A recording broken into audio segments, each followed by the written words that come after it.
నమస్తే న్యూస్ 24 తెలుగుకి స్వాగతం. వార్తల్లోని ముఖ్యాంశాలు ఇప్పుడు చూద్దాం.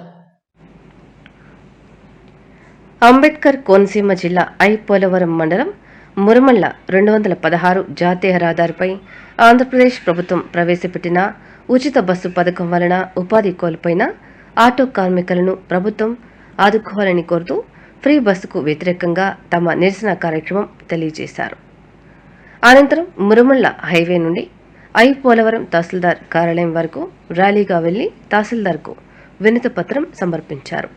నాయకులు మాట్లాడుతూ ఉచిత బస్సు వల్ల తామంతా ఉపాధి కోల్పోయి చాలా కష్టాలు పడుతున్నామని, ఆటోలకు గిరాకీ లేకపోవడంతో జీవనాధారం కోల్పోతున్నామని, అప్పుల బాధలు ఎక్కువై తమ కుటుంబాలంతా రోడ్డున పడుతున్నాయని ప్రభుత్వం వెంటనే స్పందించి ఆటో కార్మికులకు తగిన న్యాయం చేయాలని డిమాండ్ చేశారు.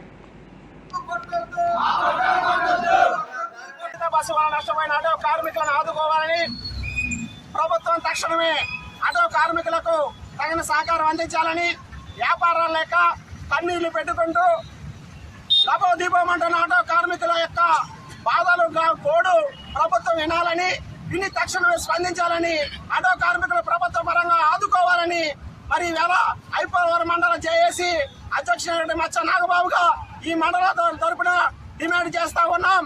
ఇంతవరకు సుమారుగా 4 రోజులు గడుస్తుంది ఉచిత బస్సు ప్రకటించి.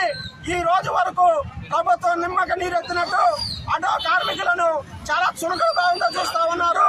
కాబట్టి ఇది సరైన పద్ధతి కాదు. ప్రభుత్వం ముఖ్యమంత్రి గారు అయినటువంటి నారా చంద్రబాబు నాయుడు గారు, డిప్యూటీ సీఎం గారు అయినటువంటి పవన్ కళ్యాణ్ గారు తక్షణమే ఆటో కార్మికుల యొక్క కష్టాలను కన్నీళ్లను చూసి స్పందించి మాకు న్యాయం చేయాలని కోరుతా ఉన్నాం.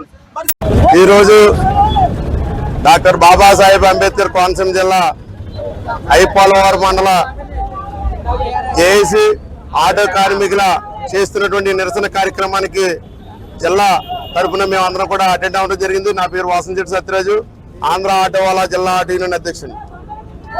ఈవేళ ఈ రాష్ట్రంలో రాష్ట్ర ప్రభుత్వం, కూటమి ప్రభుత్వం అధికారంలోకి రాకముందు ఆటో కార్మికులకి జీవనోపాధి దెబ్బతినకుండా వాళ్ళ శ్రేయస్సు కొరకు వాళ్ళ అకౌంట్లకు 15,000 రూపాయలు వేస్తానని మ్యానుఫ్యాక్చర్లో పెట్టడం జరిగింది. ఆ తదుపరి మహిళలకు ఉచిత బస్సు పెడతామని చెప్పేసి చెప్పడం జరిగింది. కానీ ఈరోజు మాట మారుస్తూ మహిళలకు స్త్రీశక్తి పథకం పెట్టి ఆటో కార్మికుల కుటుంబాలను అధోగతి పాలు చేసి రోడ్డు ఎక్కేటువంటి పరిస్థితి.